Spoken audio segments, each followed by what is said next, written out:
All right, so we want to welcome you all to our webinar workshop this beautiful Tuesday morning. It's a little chilly where I'm at right now, so hopefully it's warmer where you are. We appreciate you spending just a small part of your day with us. My name is Brian Griffin, a marketing assistant here at Messer Financial Group. Now, many of you are already familiar with Messer Financial, but in case you don't know, we are an agent focused FMO located in beautiful Mint Hill, North Carolina. We started with just two agents, and we are now serving thousands of agents across 40 states. So, as salespeople, we take a lot of time honing our skills. We spend time studying, practicing, and sometimes even memorizing what to say and how to say things to potential clients. But what I found out over the years is the secret isn't just what we say, but it's really in what the person sitting in front of you or on the other end of the phone says. So just like we love to talk to our clients love to talk. And if we listen closely enough, they'll tell us exactly what we need to know and how to close them. So this morning, Ken Smith is going to go over the importance of needs analysis. If you don't know, Ken has 40 years insurance sales experience. He's the author of the best-selling Sales Lessons from the Masters. These simple practices can dramatically change the way you look at your business, and it will result in increased sales and increased income for you. So today we're going to do things just a little bit different. We're going to have some fun. So we limited the number of attendees so we can have a more open dialogue. If you have a question, just raise your hand and I will unmute you so you can ask your question. Now, if there's too much background noise, I'll ask you to go ahead and just type the question in. Now, if you don't want to speak, just type your question in the box on the right-hand side of your screen, and we will address your question as we go. And we do ask that you keep your questions on topic. So with that being said, without any further delay, Mr. Ken Smith. Brian, thanks. I want to welcome everyone, and I appreciate everyone being here this morning. Our objective in this session is to give you a sales process to help you sell more life insurance in the under 65 market. But I want to start out with a story. There were parents, and they had twin 6-year-old boys. And these boys were the exact opposites. One was an incredible optimist. The other was the world's worst pessimist. He hated everybody and he hated everything. The parents were really disturbed because of the extremes, and they decided to take the kids to a child psychologist and said to the psychologist, "We don't know what to do." He said, "I've got tests for children like this." And what they did was they took the extreme pessimist to a room, and there were all kinds of toys in there. And they said, "We'll be back in a little bit." And they took the optimist to another room. And in this room was nothing but a pile of horse manure in the middle of the room.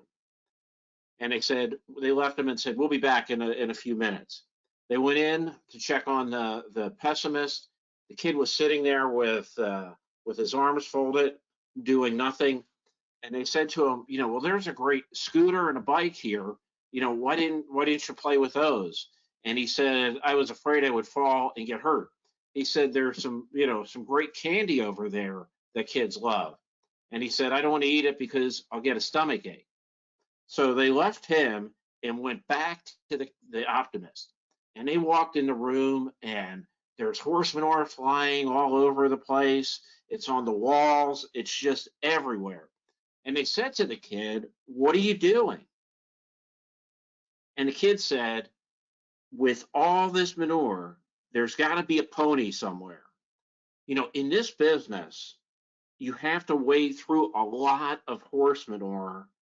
But I want you to remember, the bigger the pile of horse manure, the bigger the pony. So what I want you to do is keep that in mind as we go through this. Because what I'm going to ask you to do is really pretty simple. It works, but it does take some work. Brian already outlined, some of the expectations for the day. I want this to be more interactive, and that's the main reason that we limited the participation on this. Second is I'm going to go through a sales process with you, the needs analysis sales process. And then at the end, the question I have for everyone on here is, do you feel like you can implement this sales process with the needs analysis? Again, my objective this morning is one thing. It's to help you sell more life insurance. There's three things it takes to be successful as a salesperson. First is understand the fundamental principles of sales. The second is know the precise steps for every sale. And with the process that we're going to have this morning, it actually incorporates those first two items. And then the third is the desire to succeed. And I look at your desire to succeed is, are you ready to take the next steps with this and implement the sales process? With my writing over the years, I've done a lot of writing about the early days of McDonald's. And it's really funny because as salespeople, there's a lot of lessons we can learn from Ray Kroc and McDonald's. I was rereading a book with the story of him and McDonald's over the weekend. It's called Grinding It Out. And one of the things that hit me reading it this last time was McDonald's for years had a track record that no other franchise could touch. And that's the fact that they had no failures. Now, they had to take away some franchises because people weren't following the process. But the reason they were so successful and they didn't have the failures was they broke everything down to a step-by-step process. And if you followed the process, it worked. If you didn't follow the process, it didn't work, and they came back and took the franchise back over and brought somebody in that would follow the process. If you haven't seen this before, I think this is one of the most telling lessons for us as salespeople. And this was a management consulting company that did this, and they did it across all lines. It's not just insurance salespeople, but it's really interesting. 36% of salespeople have no sales process. 42% have a sales process, but they don't follow it. So what that tells me is 78% of salespeople don't have or use a sales process. Now you think about this. In this business, one thing that's consistent is that 20% of the salespeople do 80% of the business.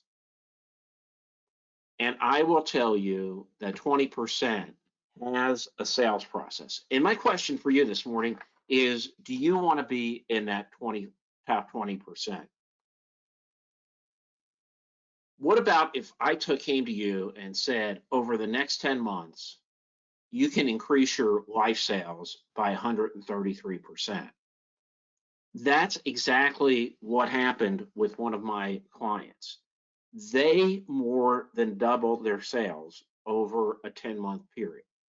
Now, I'll tell you, there's really two things I worked on with them over that 10-month period.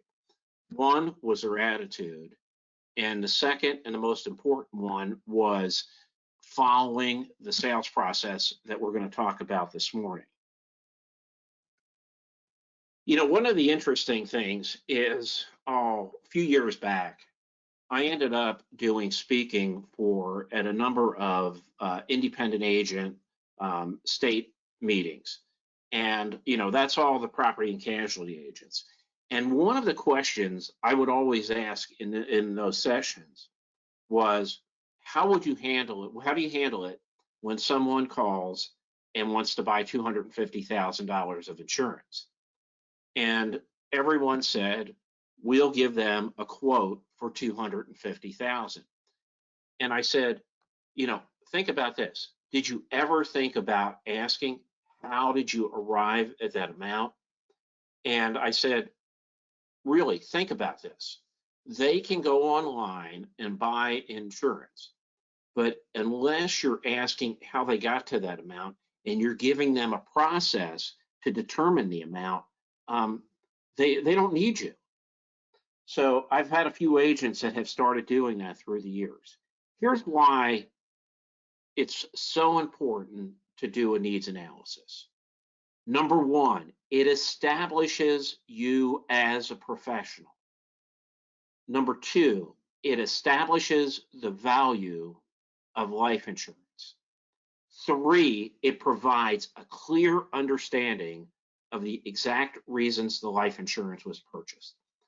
And what it does is, I'll use $250,000 death benefit as an example. If I just call and say, hey, I need 250,000, right now, that's just a big pool of money. But if I have 250,000 and I know part of that is going to go to pay off the mortgage, pay off the car loans, leave specific amounts of replace my income for my family, then that 250,000 becomes more meaningful and more value. And then the last thing is, with using the needs analysis, two things are going to happen. Number one, your closing rate will increase and your sales will be larger. So how do you open the discussion? Remember, all I talk about is asking questions. Experts recommend that you review your life insurance every 3 years. When was the last time you had your life insurance review? And most people are going to say, hey, I've never had it reviewed. And then ask the question, how much life insurance do you own? And you will be surprised at how many people actually have no idea about how much life insurance they own. And then I'm going to ask the question, how did you determine the amount? And then my last question in the process is, would you have any objection to me reviewing your life insurance? The needs analysis is really simple. Now, here's where I get tricky. I'm going to pull it up. Okay, so you can see it's just really simple. The first page that you go through, and you're asking the questions and you're determining the need. And then the second page is a solution. You can see you get down to 3 options. So that's what the needs analysis looks like. So what happens is, going through the process, and this is the opening. Most families that I work with want to make sure mortgage, debt, final expenses, college or trade school are taken care of. Plus, in addition, provide several years worth of income for your survivors. Would you want the same if anything happened to you? And most people are going to say yes. And then you're right into it here with, if you're looking at the needs analysis, first thing on there is mortgage and other debt. And it's really the mortgage balance, car loans, credit cards, other debt. And here's the questions you ask. What's your mortgage? Would you want to pay off the mortgage completely or take care of several years worth of payments? And then just ask, do you have any outstanding debt, such as car loans, credit cards, etc.? And then you fill the amount in there. And then funeral and other final expenses. Funeral and other final expenses typically are between $10,000 and $25,000. And then I'm going to ask the question is, do you think 15 or 20,000 would take care of your funeral and other final expenses? And guess what? I'm going to put the amount that they give me in there. And then next is income to be replaced. And what I'm going to do here is ask the question, if anything happened to you, would you want to provide your loved ones, your spouse and children with several years worth of income. This would provide the income for necessities such as food and clothing and an adjustment. And what we usually recommend here is 5 years. And my question is, would that work for you? And then what I'm going to do is basically I'm going to ask approximately what's your annual income. And if he says, I want to cover 3 years, then I'm going to take 3 times that and put it right in that spot there. And then education. Would you want to make sure that if anything happened to you, that there was money for your children to attend college or trade school? And then I'm going to ask, how many children do you have?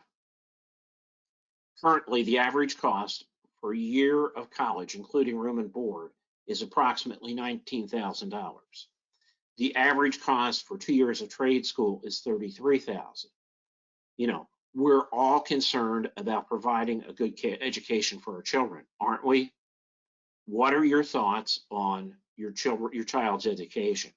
And I'm going to let them talk, and we're going to come up with a number, to cover that and put that in this column right here.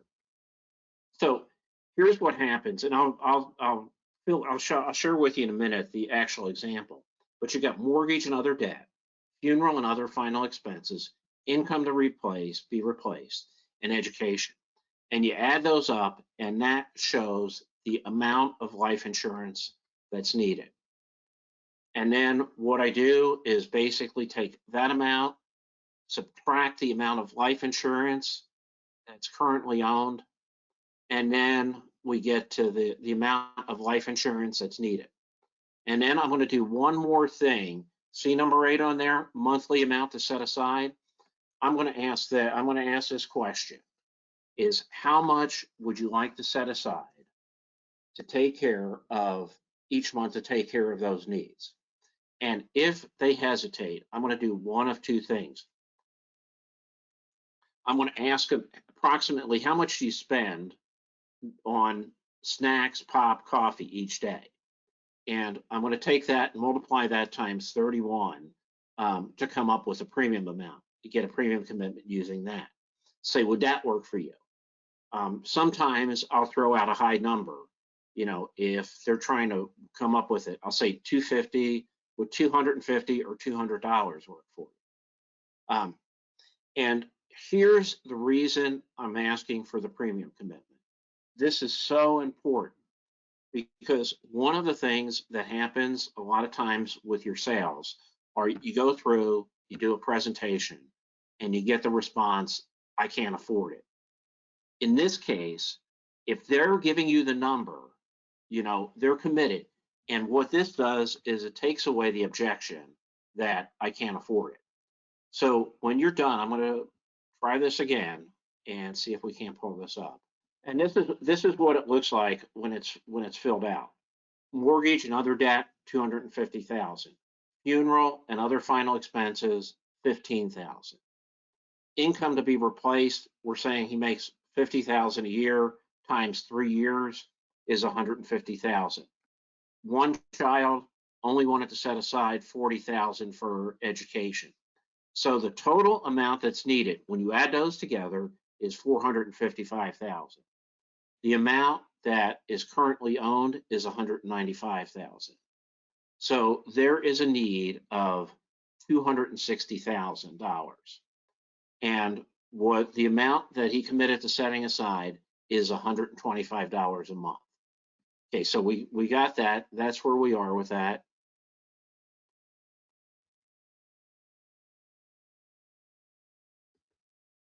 Okay, and can you see my premium commitment slide now? Yes, sir. Okay. So, the needs analysis is completed, and I want to stop at this point and see if anyone has any questions. Okay, if there are no questions, then I want to finish going through the process here. So I'm on page 2 of the needs analysis, and based on your family's need of $260,000, I have 3 options together. And in this example I'm using is a male age 40, non-tobacco. And again, he's committed to $125 a month in premium. And I'm going to present page one is basically identifying the problem. And the problem is that he needs more life insurance. Page two is what we do. Remember, he's got a problem. Page two is the solution to that problem. And here's what I do is generally I will give three options. Option A is whole life. Option B is term. And option C is a combination of whole life and term. And, you know, in the example here, I'm using, I think, a Surety's whole life. And I like the whole life just because of the guarantees that are built in with it. And what I'm going to go through here is with a whole life plan, what it does is the advantages are simple. It builds cash value. The rates are guaranteed. They never change. It pays dividends. The benefits never decrease. And it's permanent protection. You know, and one of the things I talk about in this section with whole life and term is that, you know, whole life is like buying a house. Basically, what you're doing is you build up equity over time. It builds up slowly at first, and then it continues to increase. Term insurance is basically like it's like renting a house or renting an apartment. So we're at option A. You know, again, is $260,000 of permanent life protection. There's my statement about building up the equity. And here's what I do with the whole life. I basically share with them that one of four things is going to happen while this policy is in force. Number one, you're going to live, you're going to die, you're going to quit, or you're going to become disabled. If you live and retire at age 65, you're going to have $105,900 in cash value. Or if at age 65, you want to stop paying premiums, you'll have a paid up policy for $220,000. Hey, Ken, we have a couple questions. Okay. So Tanya, the first question she asked, she says, what kind of marketing do you do to find people? Do you have a lead source? Basically, what we're doing is going back and two things. Number one is go back to existing clients that you have. And then number two is ask everyone you know, would you have any objection to me reviewing your life insurance? Okay, excellent. And then also Lane asked, do you use whole life and term versus new or old type or permanent and temporary? I use whole life. I use whole life and term. But the permanent and temporary works great too. All right, great. Thank you. So, this is in force. Again, we're back to you're going to live, you're going to die, quit, or become disabled. And if you die, your family's going to receive a check for $260,000. If you decide to quit, you can receive the cash value. If you become disabled after 6 months, the company is going to pay the premiums as long as you're disabled. And the monthly amount for this is $352 or about $11 a day. And one of the things you'll find about me is if you look at the products I've worked with at the various companies, the illustrations always come down to a daily cost basis. And I'll share with you the reason I do that in a minute. And then we get into option B is all term. Okay. You know, with option B, you have 260,000 of 20-year term. The premiums are level for 20 years. At the end of 20 years, it can be continued with a higher premium. You know, you also have the option during that time to convert the plan to whole life. And you could do it partially or, you know, all in one shot. You know, if you're disabled, the insurance company will pay your premiums. And I used to go and not include the waiver of premium in there. I always include the waiver of premium because it gives me a way to differentiate myself from other people coming in. You know, that stays with it. If you're disabled, you know, the insurance company is going to pay the premiums for you. And the monthly premium for the term 260,000 is $49.52. It's about $1.60 a day. And you know, when we come to the premium, I'm going to say, you know, that is less than a cup of coffee at a convenience store. What I try to do is relate the daily cost to something that they're doing every day. And then here is option C, the Smart Choice Family Protection Plan. The advantage of option C is that it combines the permanent protection of whole life with the lower cost of protecting the family's income during the needs years and the growing years, while providing permanent protection for retirement and survival for the spouse. And here's the example. Option C is basically a combination of whole life and 20-year term. So what we have here is a $50,000 whole life plan with a $210,000 20-year term rider. At age 65, the whole life will provide $20,377 in cash value. And if you want to stop paying premiums, at that point, you can have a paid up policy for $42,000. You know, the combination of this plan is approximately $120 a month, or $3.87 a day.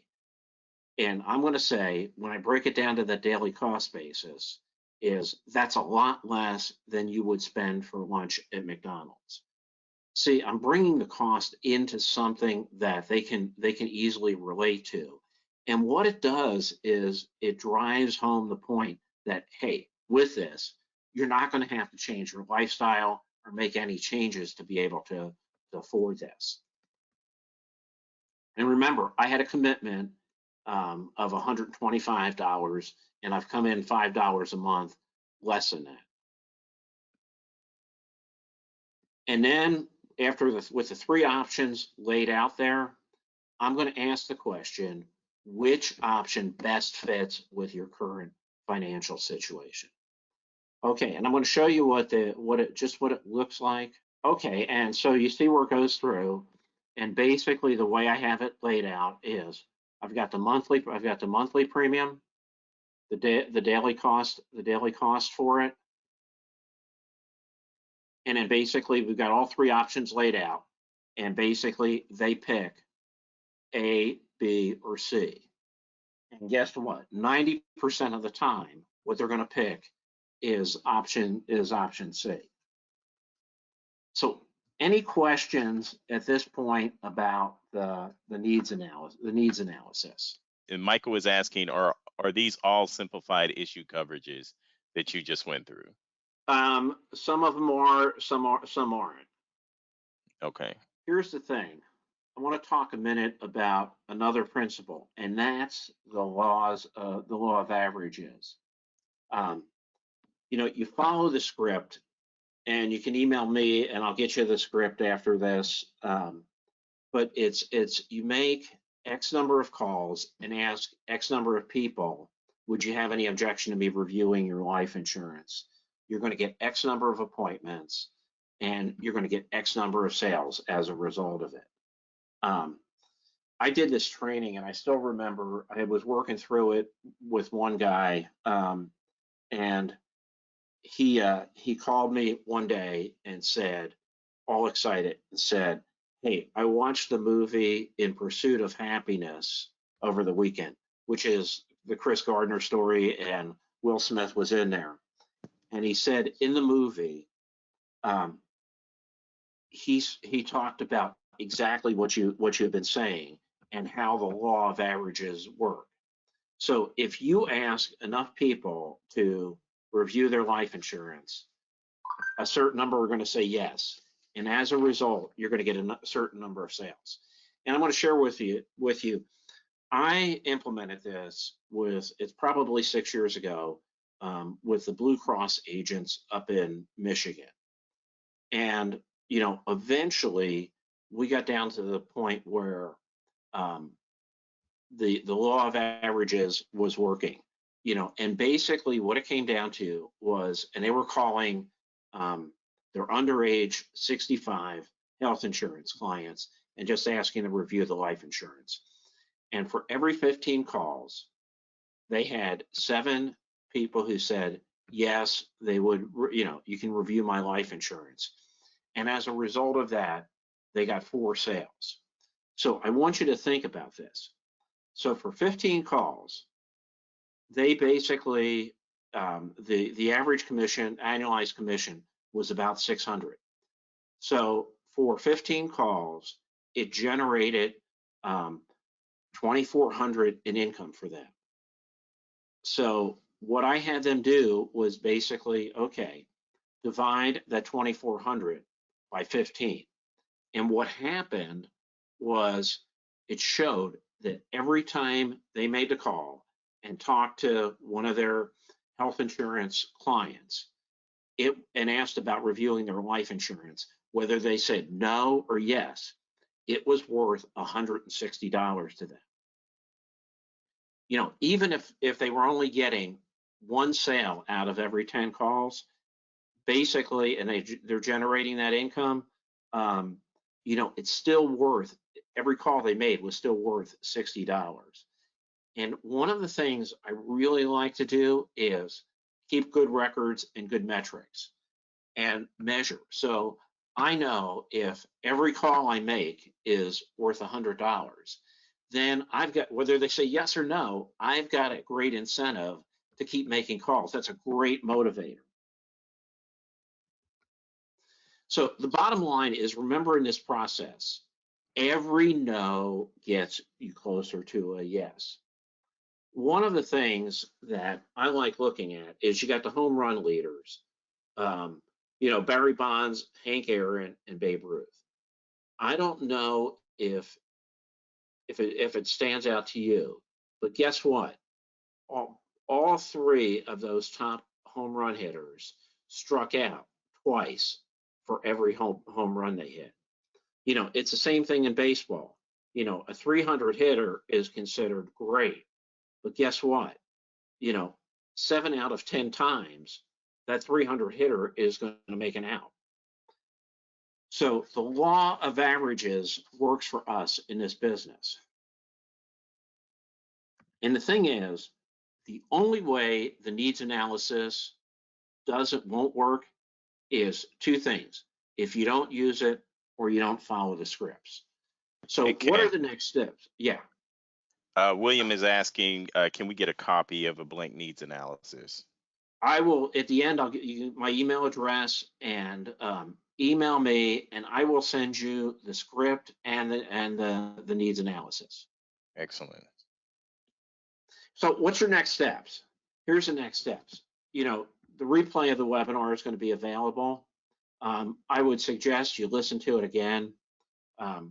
Email me, get a copy of the script, practice the presentation. And, one of the things I will say too is, if you don't have a lot of experience with life insurance, one of the things I did with transitioning helping a lot of health insurance agents to sell life insurance in the under age 65 market, was said, don't even worry about presenting whole life. I started a couple guys with just presenting 10 and 20-year term as the solution to the problem. And then we transitioned into whole life sales. But practice the presentation. And my offer is out there to everyone who attends this, is with practicing, call me, and you can practice on me, and we'll set up a go to meeting and go through it. But it's important that you practice. And if you're running into problems with implementing this, the other thing is, call me. I'll talk you through the process, and we can figure out what the problem is. And if you haven't been selling a lot of life insurance and you're not familiar, I'm going to say focus on one company. Pick one company that has a whole life plan. You can attach the term riders to the whole life policy and work with that. And then, of course, put together a list of clients who are prospects for this, and then pick up the phone and start calling. So here's my question for you: is what are your obstacles to implementing the needs analysis? And the second thing is, are you ready to implement? And please respond to, put the, if you don't want to talk, put your response in the chat feature. So Michael said he's asking if we can talk about overcoming objections. William says this makes us professional and not just a policy pusher. Randy says no obstacles and yes. Alan said making the call and yes. And Lane says just make the call because that's all you can control. You can't control their answer. Very good. Oh man, those are some great responses. Lane also says partner with a more experienced agent. And Gina says I am ready to implement. Tremendous. Okay, so here's what I'm going to ask you to do. There's my email, also my phone number and extension. If you want a copy of the script, the needs analysis, just email me and I will send it to you. Same thing, if you have any questions, pick up the phone, call me.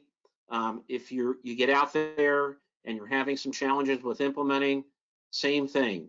Call me and we'll talk through the process, and I'll do everything I can to help you. So with that, I want to thank you all for being part of this webinar and your participation this morning. Brian, anything you want to add? I tell you what, one of the things that you mentioned that I absolutely love is breaking it down to a daily amount. Because and you said and compare it to something that they can easily something that they may use on a daily basis, like getting a cup of coffee or going out to get lunch. It really brings it home to them how little amount that this is, but the huge impact that life insurance is going to have on them and their family. So, I love that part. And you also said to give them a yes, and yes options. Right. So I like The biggest thing that actually the daily cost basis is another piece of taking away the objection that I can't afford it, and that's in there to try to address that objection so it doesn't come up later on when you're closing. Um, and I mean, I've had a lot of fun with that through the years, especially when I was working with critical illness. Mhm. I used to joke that, if somebody asked me how much a critical illness plan costs, I used to say it's about a cup of coffee a day. If it's a young guy, it's a convenience store. It's a convenience cup of coffee at a convenience store. If it's somebody my age who's a tobacco user, then it's a giant frappuccino at Starbucks. Right. But it always costs a Right. cup of coffee a day. Exactly. Exactly. I love it. So I mean the information that you just went over, and one of the things that I love about it is the things that you went over are not necessarily rocket science. A lot of it really is just a matter of implementing it, and just going through the different steps. One of the things that you said at the beginning when you were talking about 36% of salespeople have no sales process. 42% have a process but don't follow it, which means 78% either they have no process or they have one that they don't even use. And then you go into the 20% of salespeople do 80% of the business. Well, that also means that 20% make 80% of the money. Right. so, So I Yeah. mean, we want to make our way into that 20%. We want to make our way into that 20%. That's letting you know right there that this is going to increase. If you have a process and you implement it, it's going to push you into that 20%. It's going to make 80% of the money. So that's where we want to be. So I love that breakdown. So, well, if no one has any other questions, Brian, I want to thank you. And again, I want to thank everyone for their participation. And feel free to contact me with any questions or anything I can do to help. Absolutely. Well, Ken, once again, thank you so much for an outstanding presentation and training. It really just opens our eyes to the little things that we can do, the small practices that we can start to implement that's going to dramatically change our business, increase our sales, which ultimately means it's going to increase our income. And that is why we all do this. So I want to thank everyone for participating today. And once again, I want to thank you just for being here. Hopefully, you learned something new that you're going to be able to implement into your business that's going to help you continue to grow. If you are not contracted with Messer, if you have questions, once again, Ken, he has his information on the screen, so you can email him at ksmith@messerfinancial.com. He's been gracious enough to even say, listen, give me a call. We can role play. Listen, take advantage of that because Ken is someone that's been doing this for 4 decades. So he knows exactly what he's talking about. If you have additional questions about partnering with Messer, if you are not a Messer agent, feel free to give us all a call at 866-568-9649, extension 7819. And anyone in our marketing department is happy to speak with you. Or email mfgmarketing@messerfinancial.com. Also, take a few moments to go through our events calendar at messerfinancial.com. We have webinar workshops like this scheduled throughout the year with valuable information like Ken just shared. These are the types of things that we want to do for our agents. We want to make sure that we are a part of your success. We want to make sure that you are becoming all that you can be. But once again, I want to thank you all for joining us. Each of you take care of yourselves and everyone around you. Have a great day.